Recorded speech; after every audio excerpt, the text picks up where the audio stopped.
Okay, making this for somebody in the group that one of the groups I admin, LDS, Last Days Prophecy and Gospel Discussions for Joseph, who is upset about the church and his paradigms falling apart. I would say to him that the church has many useful benefits for education, for learning, but that not everything that the church says is correct, and not everything that they do is correct. It's a man-made organization, and but there's many truths in the church. As far as tithing goes, your tithing should be used to help the poor, end of story. If the church is going to use it to build up these lavish temples and these things that they do, then you should find somebody else to give your money to, or just use that 10% to take care of the poor on your own. That's my opinion. All right. And for your own personal information, I am not a member of the Church of Jesus Christ of Latter-day Saints anymore. I was excommunicated for apostasy back in 2013.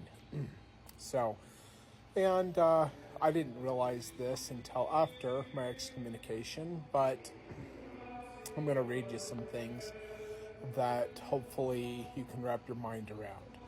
Doctrine and Covenants section 124 was given in January of 1841. Jesus Christ has given this revelation to Joseph Smith. And in verse 28,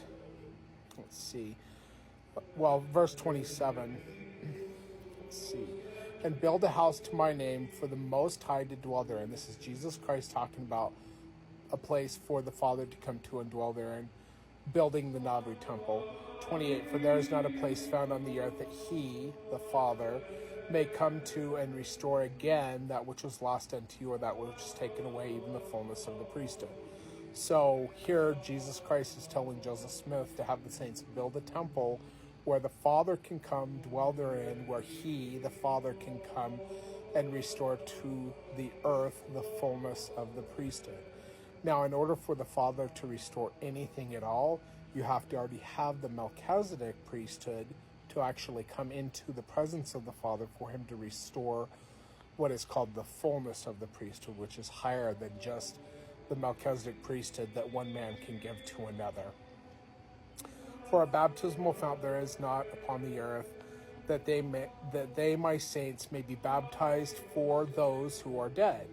For this ordinance belongeth to my house, and cannot be acceptable to me only in the days of your poverty, wherein you're not able to build a house unto me. So he's basically saying, I want you to have this temple also to do baptisms for the dead. And though I am allowing those things to happen outside of the temple because of your poverty, I do want you to build a temple where you can have these things happen, these baptisms for the dead. Verse 31, but I command you, all ye my saints, to build a house unto me, and I grant unto you a sufficient time to build a house unto me. During this time your baptism shall be acceptable unto me. So he's saying, during the time that the saints are building this temple, I'm going to accept these baptisms for the dead, and I'm going to give you an acceptable time to build this temple where you're going to build the temple for the Father to come restore the fullness of the priesthood, and for these other ordinances, like baptisms for the dead, that I want to happen in this temple. But I'm going to be accepting of them until you're able to get the work done in building this temple. Verse 33, but behold, at the end of this your appointment, your baptisms for your dead shall not be acceptable unto me. And if you do not these things at the end of the appointment, ye shall be rejected as a church with your dead, saith the Lord your God. So Jesus Christ is saying, if you drag your feet in building this temple whereby the Father himself can come restore the fullness of the priesthood, whereby I'm giving you an acceptable time to build this house, then you'll be rejected as a church with your dead. It's right there, right there in verse 32.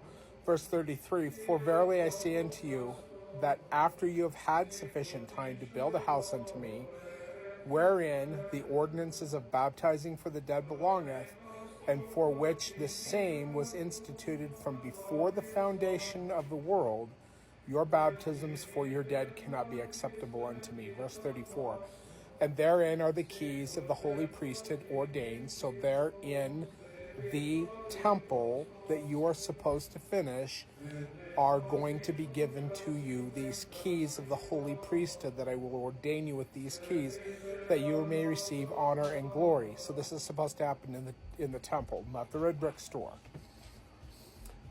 And after this time, your baptisms for your dead by those who are scattered abroad are not acceptable unto me, saith the Lord. Verse 36. For it is ordained that in Zion and in her stakes and in Jerusalem, those places which I have appointed for refuge shall be the places for your baptisms for your dead. 37. And again, verily I say unto you, how shall your washings be acceptable unto me, except for ye perform them in a house?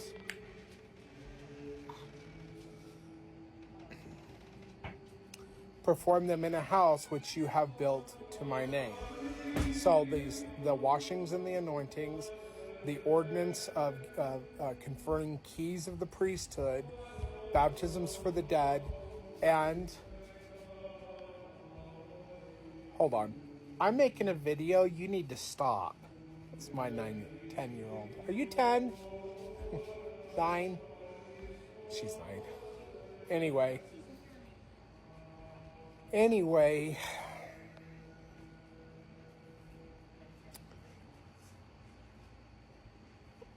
Where was I? Verse 38. For this cause I commanded Moses that he should build a tabernacle, that they should bear it with them in the wilderness, and to build a house in the land of promise, that those ordinances might be revealed, which had been hidden from before the world was. So this temple is to, first, the Father's supposed to come restore that which was lost unto you, or that which was taken away in the fullness of the priesthood, which only the Father can give. This is where I want you to do your baptisms for the dead. This is where I want to confer priesthood keys upon you.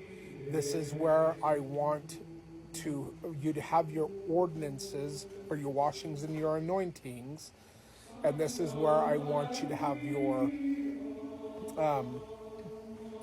this is why I want to reveal mysteries to you, which have been kept hidden from before the foundation of the world. Verse 39. Therefore, verily I say unto you that your anointings and your washings and your baptisms for your dead and your solemn assemblies and your memorials for your sacrifices by the sons of Levi, so they're going to reinstitute animal sacrifices by the sons of Levi in this temple, and for your oracles in your most holy places wherein you receive conversations. Now, what is an oracle? The true definition of an oracle from the Hebrew is the words of God as given by God to the prophet, that the prophet delivers. They are not the prophet. Okay, so he's saying, I'm going to give you these hidden mysteries. I'm going to have this place for your solemn assemblies, for your memorials, for your sacrifices by the sons of Levi, and I'm going to give you more revelation in this holy house. More oracles, more revelation, wherein you receive conversations in your statutes and judgments from God, from the Most High, for the beginning of the revelations and the foundation of Zion, and for the glory, honor, and endowment of all her municipals. Now, what's the endowment? The endowment is God giving you the fullness of the priesthood and endowing you with power. It's not a play. It's the endowment of power, which is given with the fullness of the priesthood, which my people are always commanded to build unto my holy name. Verse 40, and verily I say unto you, let this house be built unto my name. Who's speaking? Jesus Christ. Build it in Jesus' name, that I may reveal mine ordinances therein unto my people. So Jesus Christ is going to come and reveal the revelations, which will be for the foundation of Zion, for the redemption of Zion, And he's also going to reveal his ordinances unto the people in this house, this temple, which is going to be built in Nauvoo, if they are obedient and build it in the acceptable time that God has given for this temple to be built. For I deign to reveal unto my church things which have been kept hid from before the foundations of the world, things that pertain to the dispensation of the fullness of times. Now, this revelation was given from Jesus Christ to Joseph Smith, January of 1841. What revelations came after that? Not many. The temple was never finished. The Father never came to that temple to endow the saints with the fullness of the priesthood, which Jesus Christ said must happen. The revelations, the oracles, the sacrifices by the sons of Levi, none of that ever happened. When Joseph Smith was murdered with his brother Hiram, and then a month later, Samuel Smith also died suspiciously. They were just starting to build the second story of the Nauvoo temple. Not any time did the Father ever come to this temple. Jesus Christ said he had to come and reveal things which remained hidden from the foundation of the world in this temple, and to give these revelations for Zion's redemption and for the beginning of the oracles and for all these other things. None of that ever happened. Now, Brigham Young said they happened in some of them happened in the red brick store, but Jesus Christ is saying you have to build this house, not the red brick store. Build a house whereby the Most High can come dwell therein, that he might restore that which was lost unto you, or that which was taken away, even the fullness of the priesthood. The fullness of the priesthood had not yet been restored upon the face of the earth. This is part of the restoration. The fullness of the priesthood cannot be received unless you have already been given the Melchizedek priesthood, because in order to come into the presence of the Most High, you must have the Melchizedek priesthood. And that goes for men and women. It's patriarchal priesthood and matriarchal priesthood. Women have priesthood too. Verse 43, and ye shall build it upon the place where you have contemplated building it, building the temple.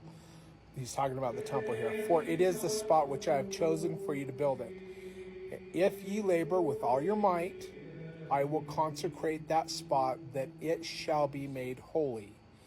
But if my people will hearken unto my voice, and unto the voice of my servants, whom I have appointed to lead my people, behold, verily I say unto you, they shall not be moved out of their place. Now, where is their place? Nauvoo, Illinois. Meaning that Jesus Christ, if this temple is built, is going to fight their battles for them, and they should not be removed from Nauvoo.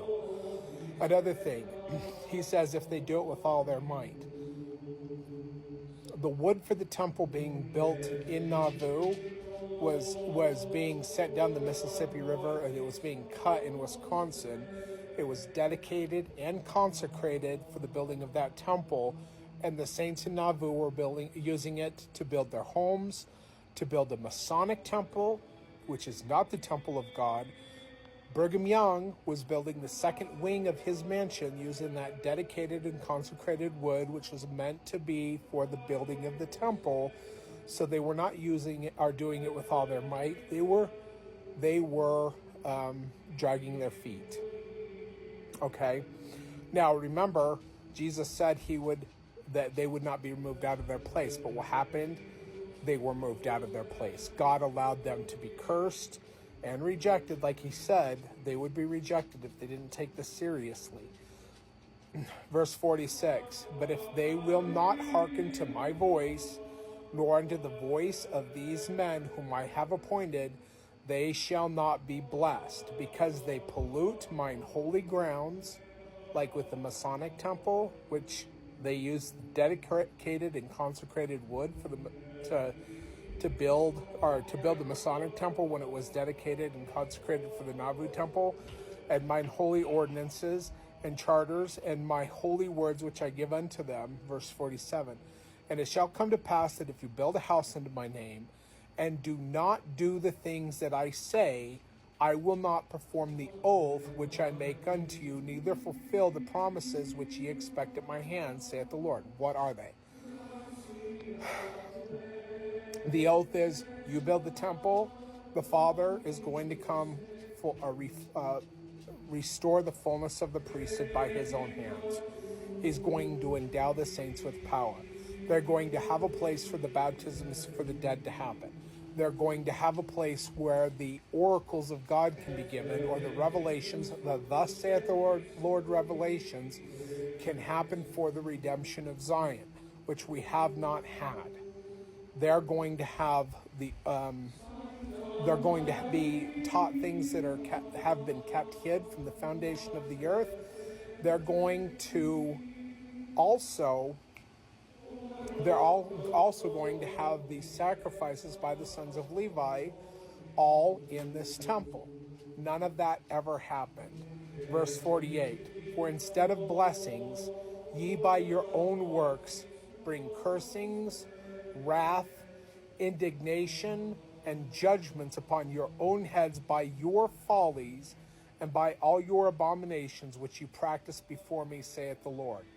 Verily, verily, I say unto you, that when I give a commandment to any of the sons of men to do a work unto my name, and those sons of men go with all their might and with all they have to perform that work, and cease not their diligence, and their enemies come upon them, and hinder them from performing that work, behold, it behooveth me to require that work no more at their hands of the sons of men, but to accept of their offerings. Okay, so if they did not use the dedicated and consecrated wood to build up the Masonic temple and Brigham Young's second wing to his mansion, and the land speculating that was happening, and all the corruption that was happening in the church in Nauvoo.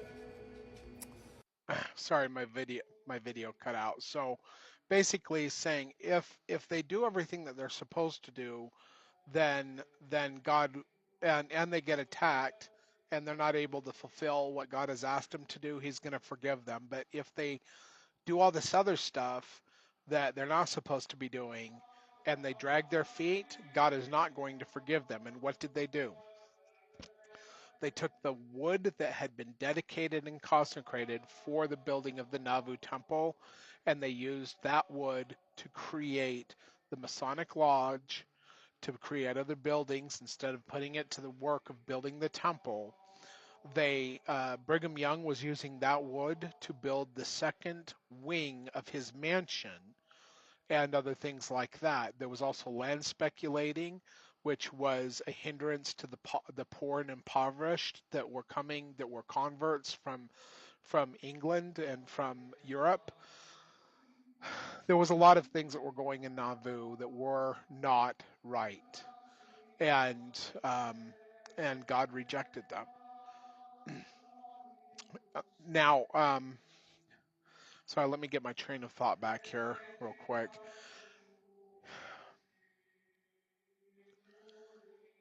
He said that he would fight their battles for them if they were obedient. But what happened? What happened was the prophet was taken from their midst. There was a secession crisis. Nobody knew who should lead the church. It took 3 years for Brigham Young to get the reins of the church under his control. But there were many splinter groups from that. Now, one other thing I want to say is there's two scriptures where Jesus Christ says, if you are not equal in all things, you are not my people. That's one. So Brigham Young building this mansion for himself while people are living in mud huts, that's wrong, okay? And if you are, how does he put it? It is not given for one man to own that which is above another, wherefore the whole world lieth in sin. That's another thing that Brigham Young was doing. They were building these big lavish homes for the leadership of the church, which, by the way, the traveling priesthood were not supposed to be living in Nauvoo. That's a completely different part of this. But they were not being obedient. They were not building the temple in a timely manner. And Joseph Smith stated in Nauvoo, which is recorded in Lyman White's journal, which the Brighamites do not have, but it is had by the Community of Christ, or the Reorganized Church of Jesus Christ of Latter-day Saints, where Lyman White wrote that Joseph Smith said that they were in a poor fallen state and that they had been rejected with their dead, which is what Jesus Christ said would happen if they were not obedient and they did not perform the building the temple with diligence. Um, eh,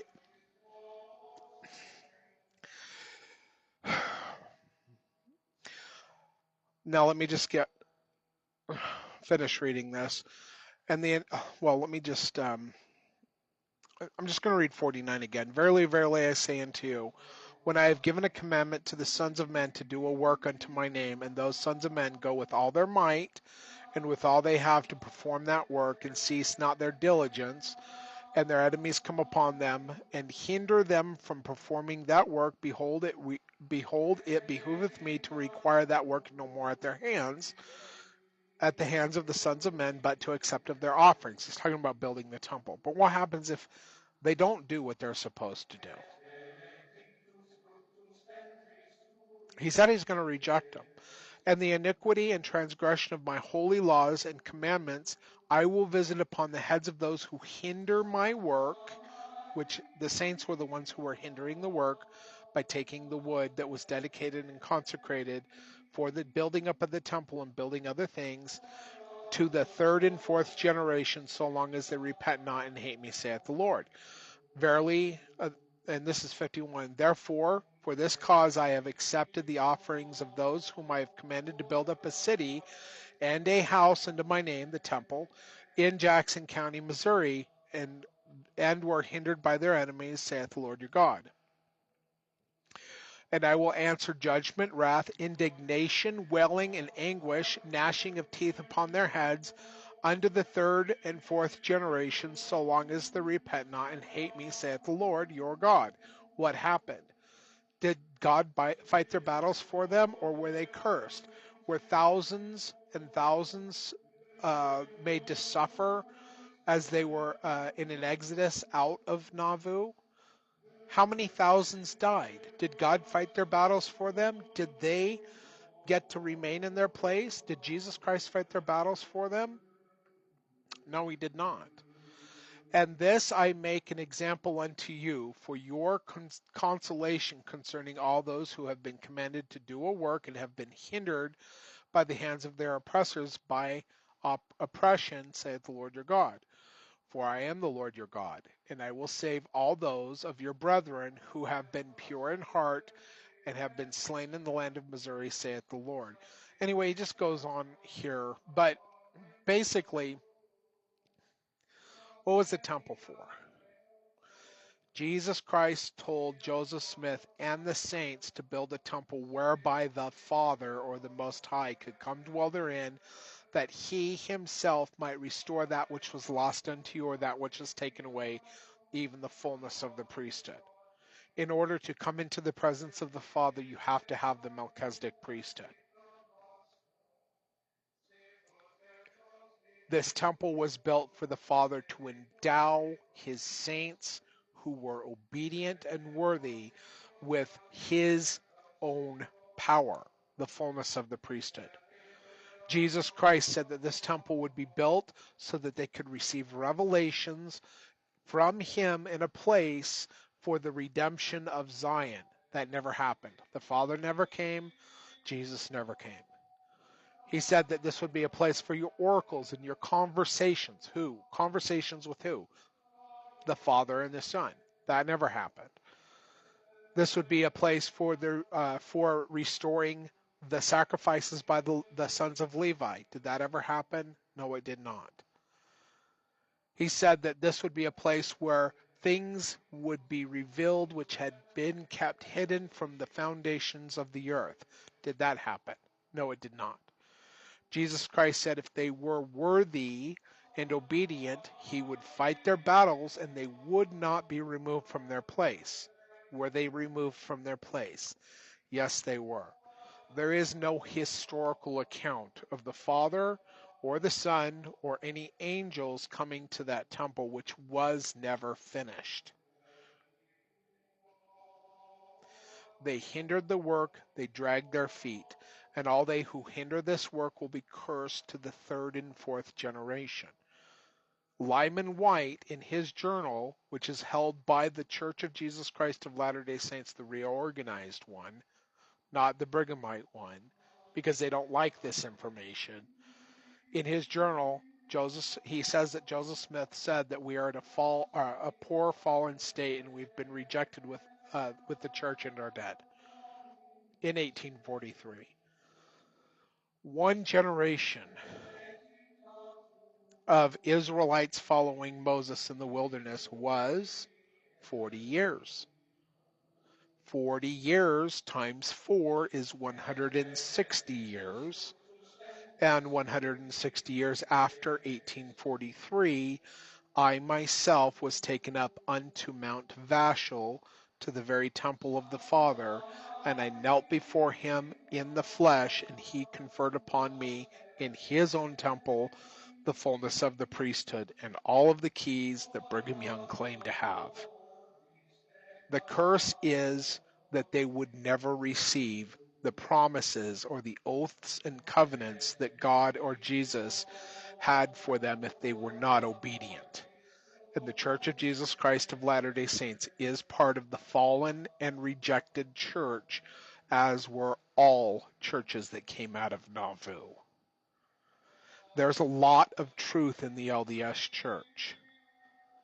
There's a lot of lies in the LDS church. They have left the restoration, and they have gone closer and closer to the way of the Gentile than they are to the redeeming saints, who would be those who redeem Zion. They will never have the fullness of the priesthood. They have gone in iniquity. Now, what does iniquity mean? Iniquity means that when God gives you a path to follow and you depart from the path, that is what iniquity is. And they have departed from the path, even of their own church leaders, like Brigham Young, who gave a false endowment, which took all day long to do in the St. George Temple,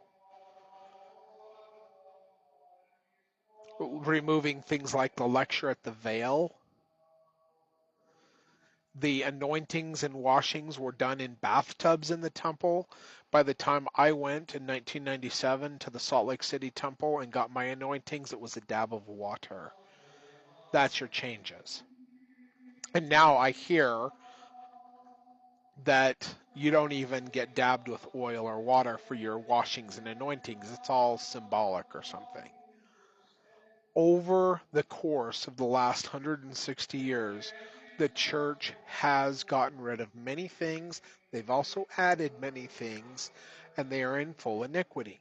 So when they tell you that they are the only true church upon the face of the planet, they are lying. Because Jesus Christ said clearly that he would reject the church with their dead, and all they who hindered that work would be cursed to the third and fourth generation. The Father never came to that temple. Joseph Smith was murdered when the temple was only, they had only completed one story. They just started work on the second story of that temple. Jesus Christ never came to that temple to give them oracles or revelations or anything. And after this all happens, Revelations almost completely stopped in the Church of Jesus Christ of Latter-day Saints after this revelation was given. And after this time, Revelations almost completely stopped. John Taylor and Wilford Woodruff both claimed to receive thus saith the Lord revelations, and if you don't know what I'm talking about, it's because the church rejected them and they tried to hide them in 1886, in 1889, and 1890, and I'm not talking about the manifesto, I'm talking about actual thus saith the Lord revelations, where they're commanded not to give up polygamy and other things. And I've talked about that in my podcasts. But those are the only revelations which were given after that time period. Brigham Young never saw Jesus Christ. He never saw an angel. John Taylor claims that he saw Jesus Christ and that he got revelation from God. Wilford Woodruff claims that he got revelation from Jesus Christ. And Lorenzo Snow claims that he had a visit from Jesus Christ, and they don't tell you the whole story to that either.